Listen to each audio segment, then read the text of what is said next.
When things are beyond your control and there is nothing you can do, why worries? Hi, I'm Ashwati.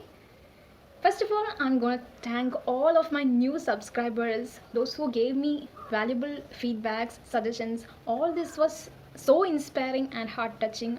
I'm so happy to have you guys in this journey with me because it is so motivating to me to help others, and being helped is a great thing, right? And thank you for posting the comments below so that the students who are coming to join to this course can understand what it really is. And I'm so glad that you supported. I never expected this, for real. I was like, what is happening? My first video on the ACCA was viewed by almost 1000 people, and many was impacted through that. I'm so happy that I could help someone out there, and thank you all for supporting me. And in this video I'm going to tell you about the integrated course which is trending now, that is BCom plus ACCA. As an ACCA plus BCom student, I know what is really going on that, and I will break down it to you, and I think this will be very helpful. And comment down your suggestions and feedbacks so that others can understand your experience and learn from that. I know this introduction is not so perfect, but I'm trying to improve myself as the journey is not so good in the beginning, but it will be better tomorrow. I hope that. And only the introduction is in English, all the others I will be discussing in Malayalam, and there will be a lot of grammatic mistakes while I'm speaking English. It is all because of I don't know how to speak properly, and as there is no people around here, I could speak like this a little, so I don't know what if there is a lot of people around, no words will come out from my mouth properly, and I think this is a stepping stone to that.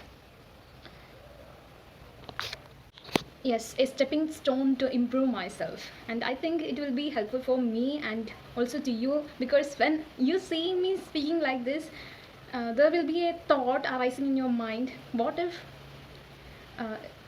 if she can do that, what if I can't do that thing? So guys, you can also do that. I was the dumbest speaker ever when I was in my early 15s or 14s, anyway in my teenage, but a lot changed now. It is all because of the continuous reading, watching English movies, and also practicing speaking. And my presentation is not that perfect. Even though it is not perfect, you try to accept that. I'm so grateful for you guys, and I didn't expect this, as I said before, and I'm so happy for that. Already ഇപ്പം ഞാൻ ഇംഗ്ലീഷിൽ സംസാരിച്ചതിൻ്റെ കാരണം ഞാൻ പറഞ്ഞു, practice ചെയ്താൽ നമുക്ക് പറ്റും, പറ്റാത്തതായിട്ടൊന്നുമില്ല എന്നാണ് എനിക്ക് തോന്നുന്നത്. കുറച്ച് സമയം നമുക്ക് വേണ്ടി വരും. ചിലപ്പോൾ എന്താ പറയുക, നമുക്ക് അതിനുള്ള സമയം കിട്ടിയെന്ന് വരില്ല, സമയം ചിലപ്പോൾ നമ്മൾ ഉണ്ടാക്കിയെന്ന് വരില്ല. അങ്ങനെ എന്തെങ്കിലും കാരണം വെച്ചിട്ട് കുറച്ചൊന്ന് ഡിലേ ആകുമ്പോഴാണ് നമുക്ക് പ്രശ്നങ്ങൾ വരുന്നത്. അതായത് ഇപ്പോൾ ഒരു ടാർഗറ്റ് ഒരു മാസത്തിനുള്ളിൽ തീർക്കണമെങ്കിൽ ചിലപ്പോൾ നമുക്കത് കഴിഞ്ഞു ഫുൾ കംപ്ലീറ്റ് ആക്കാൻ പറ്റിയെന്ന് വരില്ല. അപ്പോഴൊക്കെയാണ് നമ്മൾ ഭയങ്കര ഡിപ്രസ്ഡ് ആവുകയൊക്കെ ചെയ്യണത്. ഗൈസ് നോക്കൂ, നമുക്ക് മാത്രമല്ല, അത് ഞാൻ ഓൾറെഡി വീഡിയോസിലൊക്കെ പറഞ്ഞിട്ടുണ്ടായിരുന്നു, നമുക്ക് മാത്രമല്ല അങ്ങനെ ഉണ്ടാവണം. Every one is going through that life. You should overcome that thing in life first of all. And പിന്നെ ഒരു വീഡിയോസിലും ഞാൻ ACCA എടുക്കണം, ACCA പ്ലസ് BCom എടുക്കണം എന്ന് ഞാൻ ഒരു വീഡിയോസിലും പറഞ്ഞിട്ടില്ല.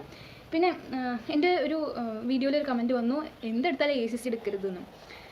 ഇപ്പോൾ ഏതൊരു കോഴ്സ് എടുക്കാൻ പോയാലും ഒരു കുട്ടി അങ്ങനെയാണ് പറയുള്ളൂ. ഇപ്പോൾ CA എടുത്ത ഒരാളോട് ചോദിച്ചാൽ എന്താ പറയുക, CA എന്തെടുത്താലും CA എടുക്കരുതെന്നാണ് പറയുക. ഞാൻ ആദ്യം ഓൾറെഡി പറഞ്ഞിട്ടുണ്ടാകും, ഞാൻ ആദ്യം CA എടുക്കാമെന്നാണ് വിചാരിച്ചത്. അപ്പോൾ ഇങ്ങനെയാണ് ഓരോന്നും ഞാൻ കാണുന്നത്, എന്തെടുത്താലും CA എടുക്കണ്ട, അതങ്ങനെയാവും ഇങ്ങനെയാവും അങ്ങനെയൊക്കെ.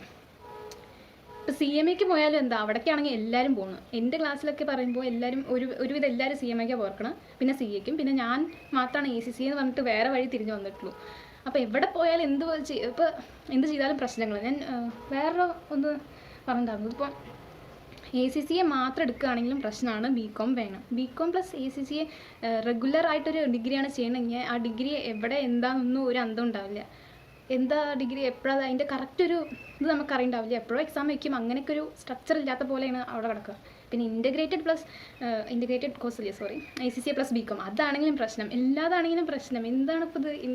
ഇപ്പോൾ ഞാൻ ഓൾറെഡി ഇത് പറഞ്ഞിട്ടുണ്ട്, ഞാൻ പ്രശ്നത്തിൻ്റെ കാര്യം. ഇതിപ്പോൾ നമ്മൾ നമുക്ക് എന്താണോ ആവേണ്ടത്, എന്താണോ ഇത് ചൂസ് ചെയ്യാൻ വേണ്ടത്, അത് നമ്മൾ തീരുമാനിക്കുക. അതിപ്പോൾ ബാക്കിയുള്ളവർ പറഞ്ഞിട്ടല്ല. ബാക്കി കുറേ കമൻസിൽ ഓരോന്നും വരും. ഏതൊന്നും എടുത്താലും അതിൻ്റെ അഡ്വാൻറ്റേജസും ഡിസഡ്വാൻറ്റേജസും ഉണ്ട്. നമുക്ക് എന്താണോ സ്യൂട്ടായിട്ട് തോന്നുന്നത് അത് ചൂസ് ചെയ്യാനാണ് ഞാൻ പറയുള്ളൂ. ഇപ്പോൾ ACCA തന്നെ വന്ന് ചൂസ് ചെയ്യാം. ACCA 180+ കൺട്രീസിൽ അതുണ്ട് ഇതുണ്ടെന്നൊന്നും ഞാൻ വന്ന് പറയില്ല. ആൻഡ് ഇപ്പോൾ 180+ കൺട്രീസിൽ പോവുകയാണെങ്കിൽ, ചില കൺട്രീസിൽ പോവുകയാണെങ്കിൽ അവിടുത്തെ ഭാഷ അറിയണം, അവിടുത്തെ ഓരോ കണ്ടീഷൻസ് ആൻഡ് ടേംസ് നമ്മൾ അനുസരിച്ചാലാണ് അവിടേക്കൊക്കെ എത്താൻ പറ്റുള്ളൂ. അല്ലാതെ ഇപ്പോൾ 180+ കൺട്രീസിൽ വന്നിട്ട് പെട്ടെന്ന് അങ്ങോട്ട് പോയി ചാടാനൊന്നും പറ്റില്ല.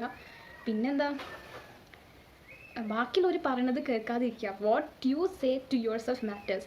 പിന്നെ കുറച്ചൊക്കെ നമ്മുടെ പാരൻസിനോട് ചോദിക്കുക, അവരുടെ അഭിപ്രായം കൂടി ചോദിക്കുക. ബിക്കോസ് അവർക്കറിയാലോ എന്തൊക്കെയാണ്, നമുക്ക് കുറച്ചൊക്കെ ഒരു ഐഡിയ ഉണ്ടാവും. അങ്ങനെ ഐഡിയ ഇല്ലാത്തവരാണെങ്കിൽ ഇത് പഠിക്കുന്നവരോ അല്ലെങ്കിൽ പ്രൊഫഷണൽ ആയിട്ടുള്ളവരോ അങ്ങനെ ഉള്ളവരോടാണ് ചോദിക്കേണ്ടത്. അല്ലാതെ ഒന്നും ആവാത്തവരോട് ചോദിച്ചിട്ട് ഒരു കാര്യമില്ല എന്നാണ് എനിക്ക് പറയാനുള്ളത്. പിന്നെ ACCA+ BCom ആ ഒരു ഇതിൻ്റെ ഞാൻ പറഞ്ഞത് എന്തൊക്കെ സംഭവങ്ങൾ കേട്ടോ. ഇൻ്റഗ്രേറ്റഡ് കോഴ്സ്, ഞാൻ ഇൻ്റഗ്രേറ്റഡ് കോഴ്സ് എടുക്കണം വെച്ചിട്ടല്ല ഞാൻ ACCA അതൊക്കെ ചൂസ് ചെയ്തത്. എനിക്ക് ഞാൻ എടുക്കുമ്പോൾ കഴിഞ്ഞ ഫെബ്രുവരിയിലാണ് ഞാൻ ജോയിൻ ചെയ്യുന്നത് അവിടെ. അപ്പോൾ എനിക്ക് സാധാ അതിൽ തന്നെ 13 പേപ്പർ ഫുള്ളായിട്ട് ഞാൻ ജോയിൻ ചെയ്തു കേട്ടോ. ACCA എന്തുകൊണ്ടാണ് ഞാൻ ചൂസ് ചെയ്തതെന്നൊക്കെ ഞാൻ മുന്നത്തെ വീഡിയോസിൽ പറഞ്ഞിട്ടുണ്ട്. അപ്പോൾ അത് വീണ്ടും ഞാൻ റിപ്പീറ്റ് ചെയ്യുന്നില്ല. അപ്പോൾ ഇൻ്റഗ്രേറ്റഡ് കോഴ്സിനെ പറ്റിയിട്ട് ഒന്നും അറിയാതെയാണ് ഞാൻ പോയിട്ട് അത് ചെയ്യണത്. അതിൽ ചൂസ് ചെയ്യണത്. എന്താ പറയുക, BCom + ACCA 9 പേപ്പർ നമുക്ക് എഴുതേണ്ട, അതിൻ്റെ ഫീസ് ലാഭമല്ലേ പറഞ്ഞിട്ട് അപ്പോൾ ശരി അങ്ങനെ ചെയ്യാമെന്ന് വെച്ച് ചെയ്യേണ്ടതാണ്. ഇതിപ്പോൾ ഇതിൻ്റെ കോൺസിക്വൻസസ് എന്താണ് അങ്ങനെയൊന്നും ആലോചിച്ചിട്ടല്ല ഞാൻ അതിൽ പോയി ചേരുന്നത് എന്നാണ് ഞാൻ പറയാൻ ഉദ്ദേശിക്കുന്നത്. ഓക്കെ, പിന്നെയാണ് അത് എടുത്തു കഴിഞ്ഞിട്ടാണ് ഓരോ കമൻറ്റുകൾ കാണുന്നത്. അയ്യോ 9 പേപ്പർ എക്സംഷൻ ഒന്നും എടുത്ത് പോവല്ലേ, അത് അങ്ങനെയാണ് ഇങ്ങനെയാണ് എന്നൊക്കെ. അപ്പോൾ ശരിക്കും പറഞ്ഞാൽ 13 പേപ്പർ കംപ്ലീറ്റ് ആക്കി നോർമൽ ACCA കഴിഞ്ഞ് വരുന്ന ആൾക്കും 9 പേപ്പർ എക്സംഷൻ എടുത്ത് പ്രൊഫഷണൽ ലെവൽ പാസ്സായ ഒരാൾക്കും കിട്ടുന്ന സർട്ടിഫിക്കറ്റ് ഒന്നാണ്. അത് ഒരുവിധം എല്ലാവർക്കും അറിയുണ്ടാവും. ഇപ്പോൾ മുന്നേ അത് ഞാനൊക്കെ വന്ന സമയത്ത് അതൊന്നും അറിയുണ്ടാവില്ല. അത് ഇങ്ങനെ ആൾക്കാർ അതിനെ പറ്റിയിട്ട് സംസാരിച്ചിട്ടുണ്ടായിരുന്നില്ല. ഇപ്പോൾ കമൻറ്റ് ബോക്സിലൊക്കെ ആരൊക്കെ നോക്കുക, അങ്ങനെ വീഡിയോസിലാണെങ്കിലും കുറവാണ് എന്നാണ് എനിക്ക് പറയാനുള്ളത്. പിന്നെ അവർ എടുക്കരുതെന്ന് പറയാനുള്ളൊരു റീസൺ എന്ന് പറഞ്ഞാൽ, പ്രൊഫഷണൽ ലെവൽ നമ്മൾ എഴുതുമ്പോൾ അത് കുറച്ച് ടഫാവും. എന്താ വെച്ചാൽ 9 പേപ്പർ നമ്മൾ ആ ഒരു ACCA എക്സാം എഴുതുന്ന പോലെ അല്ലല്ലോ എഴുതുന്നത്. സാധാ ഒരു കമ്പ്യൂട്ടർ ബേസ്ഡ് ആണെങ്കിലും ശരിക്കുള്ളതല്ലല്ലോ. അപ്പോൾ നമുക്കൊരു ബുദ്ധിമുട്ട് വരുന്നതാണ് അവർ പറയാൻ ശരിക്കും ഉദ്ദേശിക്കുന്നത്. ഓക്കെ, ആൻഡ് അത് മാത്രമാണ് പ്രശ്നമുള്ളൂ. പക്ഷേ ആ 2 വർഷം കൊണ്ട് നമ്മൾ ആ പ്രൊഫഷണൽ ലെവൽ എഴുതാനുള്ളൊരു എന്താ പറയുക എബിലിറ്റി നമുക്ക് ഉണ്ടാക്കുക എന്നുള്ളതാണ് ഫാക്കൽറ്റീസ് നമ്മളോട് പറയണത്. പിന്നൊരു കാര്യം, വെറുതെ എൻജോയ് ചെയ്യാനായിട്ടൊന്നും ഈ കോഴ്സുകൾ എടുക്കരുതെന്ന് ദൈവം ഇത് പറയണം. ബിക്കോസ് ഒരുപാട് പൈസ പോണ ഒരു സംഭവമാണ് ACCA എന്ന് പറയുന്നത്. CAയുടെ കാര്യം ഇത്ര ഫീസില്ല, CMA ആയാലും ഇത്ര ഫീസില്ല. CMA US-ന് കുറച്ച് ഫീസ് ഉണ്ട് എന്നാണ് ഞാൻ കേട്ടത്. പിന്നെ ഈ ഇൻ്റർനാഷണൽ കോഴ്സിനാകുമ്പോൾ കുറച്ച് ഫീസ് കൂടുതലാണ്. അവരുടെ ഇന്ത്യൻ റുപ്പിയിലല്ലല്ലോ, പൗണ്ട് റേറ്റിലല്ലേ. അപ്പോൾ ആ ഒരു ഫീസിൻ്റെ ഒരു ഇതാണ്. നമ്മളിപ്പം എന്താ പറയുക, എക്സാം ഫീസും ട്യൂഷൻ ഫീസും എല്ലാ ഫീസ് അടച്ചു കഴിഞ്ഞാലും സബ്സ്ക്രിപ്ഷൻ ഒരു തുക വരുന്നുണ്ട്. അത് നമ്മൾ എല്ലാ കൊല്ലവും അടയ്ക്കണം എന്നൊക്കെ പറയണം. ചിലർ അതൊന്നും അറിയാതെയാണ് ഇതിലേക്കൊക്കെ വരിക. പൈസ അടയ്ക്കാൻ പറ്റും എന്നൊക്കെ നമ്മൾ ഓൾറെഡി അറിഞ്ഞിരിക്കേണ്ട ഒരു കാര്യങ്ങളാണ്. പിന്നെ വെറുതെ ഞാൻ ഒരുപാട് കുട്ടികൾ കണ്ടിട്ടുണ്ട് വെറുതെ വന്ന് എക്സാംസിൻ്റെ ക്ലാസ്സിലൊക്കെ ഇരുന്നിട്ട് കോപ്പി അടിച്ച് ഓരോന്നും ചെയ്യണതും. അതൊക്കെ നടക്കില്ല. പിന്നെ നമ്മളിപ്പോൾ എത്രയൊക്കെ പഠിച്ചിട്ട് തന്നെ ഒന്ന് നേരം പോലെ എത്തണില്ല. എന്നിട്ടിപ്പോൾ കോപ്പി അടിച്ച് നടന്നവരൊക്കെ എവിടെ എത്താനാണെന്നാണ് ഞാനിപ്പോൾ ആലോചിക്കുന്നത്. പിന്നെ BComൻ്റെ കാര്യം പറയുകയാണെങ്കിൽ, ഞാൻ അമിറ്റി യൂണിവേഴ്സിറ്റിയുടെ BCom ആണ് എടുത്തിരിക്കുന്നത്. BComൻ്റെ കാര്യം പറയുമ്പോൾ ഫുൾ അടിപൊളിയാണ് കേട്ടോ. സ്ട്രക്ചറൊക്കെ നമ്മളിപ്പോൾ യൂട്യൂബ് പോലെ ഒരു വിൻഡോ ആണ് അവർക്ക്, വെബ്സൈറ്റാണ് അവർക്ക്. അപ്പോൾ അതിൽ നമ്മൾ ലോഗിൻ ചെയ്യുമ്പോൾ ഓരോ സബ്ജക്റ്റിൻ്റെയും ക്ലാസ്സസ് റെക്കോർഡഡ് ആയിട്ട് അവിടെ ഉണ്ടാവും. പിന്നെ ഒരു പ്രശ്നം എന്താ വെച്ചാൽ, പ്രശ്നമല്ല അത് ശരിക്കും, അത് ഇംഗ്ലീഷിലാണ് അവർ എടുക്കുക. ഇപ്പോൾ നമ്മളൊരു പുറത്ത് പോയിട്ട് പഠിക്കുകയാണെങ്കിൽ, ഒരു ബാംഗ്ലൂരോ ചെന്നൈയിലോ അല്ലെങ്കിൽ വേറെ എവിടെയെങ്കിലും പോയി പഠിക്കുക വെച്ചാൽ അവർ നമുക്ക് ഇംഗ്ലീഷിലല്ലേ എന്താ പറയുക ഓരോന്ന് എടുത്ത് തരിക. അവിടെ ആരെയും മലയാളത്തിൽ പറഞ്ഞു തരാനുണ്ടോ? ഇല്ല. അവിടെ ആൾക്കാരെന്താ ചെയ്യുന്നത്? ഇപ്പോൾ എൻ്റെ ഫ്രണ്ട്സൊക്കെ ചെന്നൈയിലാണ്, VIT വെല്ലൂർ പിന്നെ SRM പഠിക്കുന്നുണ്ട്. അവിടെ ഒക്കെ ഇംഗ്ലീഷിലാണ് പറഞ്ഞു തരിക. അപ്പോൾ അവിടെ അവർ സെൽഫായിട്ട് പഠിക്കുകയാണ് ചെയ്യുന്നത്. അതുപോലെ തന്നെയാണ് ഇവിടെയും ചെയ്യുന്നത്. ഇവിടെ നമ്മൾ ചെയ്യേണ്ടത് ഓൺലൈൻ ഡിഗ്രി ആണെങ്കിൽ പോലും അവർ ഇംഗ്ലീഷിലാണ് പറയുന്നത്. അത് വീഡിയോ ആണ്, നമുക്കത് പോസ് ആക്കിയിട്ടൊന്ന് കേൾക്കാം. അല്ലെങ്കിൽ ആ ടോപ്പിക്സ് എല്ലാം നമുക്ക് യൂട്യൂബിൽ കാണുക, അങ്ങനെ എന്തെങ്കിലുമൊക്കെ ചെയ്യാം. പറ്റുന്നിടത്തോളം എല്ലാം എക്സ്പ്ലോർ ചെയ്തിട്ട് വേണം നമ്മൾ എന്ത് പഠിക്കാച്ചാലും. ഫുള്ള് പഠിത്തം അങ്ങനെ ഒരു ഇതിലല്ല. ഞാനിപ്പോൾ ആണെങ്കിലും എനിക്കിപ്പോൾ വീട്ടിലത്തെ കാര്യങ്ങളൊക്കെ കഴിഞ്ഞിട്ട് ഒരു 8:30 വരെയാണ് 8:30 വരെ ഞാൻ പുറത്താവും. 6 മണിക്ക് തുടങ്ങി 8:30 വരെ ഞാൻ ഫുൾ പുറത്തായിരിക്കും. പിന്നെ 8:30 കഴിഞ്ഞൊരു 10 മണി കുളിയൊക്കെ കഴിഞ്ഞിട്ടാവും ഞാൻ പഠിക്കാനൊക്കെ ഇരിക്കുന്നുണ്ടാവുക. അപ്പോൾ അതുവരെയും പുറത്തായിരിക്കും. അല്ലാതെ ഫുള്ള് പഠിത്തം അങ്ങനെയൊന്നുമല്ല. ഞാനിപ്പോൾ ആലോചിക്കുന്നുണ്ട് ഇങ്ങനെയൊക്കെ പോയാൽ ഇനി എന്താവും, അടുത്ത ഇതൊക്കെ അടുത്ത ലെവൽസൊക്കെ ഞാൻ എങ്ങനെയാവും പഠിക്കുക, എങ്ങനെ സ്കോർ ചെയ്യാൻ പറ്റുമെന്നൊക്കെ ഒരു ചിന്ത എൻ്റെ മനസ്സിൽ വന്നിട്ടുണ്ട്. ഞാൻ ടു മച്ച് എൻജോയിങ് ആണ് തോന്നുന്നു. Even though I mean house, ഞാൻ വീടിൻ്റെ 4 പുറമാണെങ്കിലും പഠിത്തത്തിൽ ഒരുപാട് കോൺസെൻട്രേറ്റ് ചെയ്യുന്നില്ല എന്ന് എനിക്കൊരു ഫീലിംഗ്. എന്താ വെച്ചാൽ കുറേ സ്ഥലത്തേക്ക് മൈൻഡ് പോണ പോലെ. ഇപ്പോൾ യൂട്യൂബ് ആണെങ്കിലും പുറത്തത്തെ കാര്യങ്ങൾ നോക്കണം, പഠിത്തത്തിൻ്റെ കാര്യം നോക്കണം, അതും ACCA BCom നോക്കണം. അങ്ങനെയൊക്കെ ആകുമ്പോൾ സം ഡൗട്ട്. എന്നിരുന്നാലും ഞാൻ അതിനെ പറ്റിയിട്ടൊക്കെ വീഡിയോ ചെയ്യുന്നുണ്ട്. എനിവേ ഇപ്പോൾ ഫെബ്രുവരിയിൽ എക്സാമാണ്, ഫസ്റ്റ് സെം എക്സാം. അതിൻ്റെ റിവ്യൂ ഞാനിടാം. അപ്പോൾ കുറച്ചും കൂടി നിങ്ങൾക്ക് ക്ലാരിറ്റി കിട്ടും. പിന്നെ എടുത്ത് ചാടിയിട്ടൊന്നും ഒരു ഇൻസ്റ്റിറ്റ്യൂട്ടിലും പോയിട്ട് ചേരാൻ നിൽക്കണ്ട, മെല്ലെ ചെയ്താൽ മതി. അപ്പോഴാണ് നമുക്ക് അവർ എന്തിനൊക്കെ നമ്മളൊക്കെ ചേർന്ന് കഴിഞ്ഞിട്ടാവും അവർ വല്ല സ്കോളർഷിപ്പിൻ്റെ ഒക്കെ പരസ്യം ഇറക്കണം.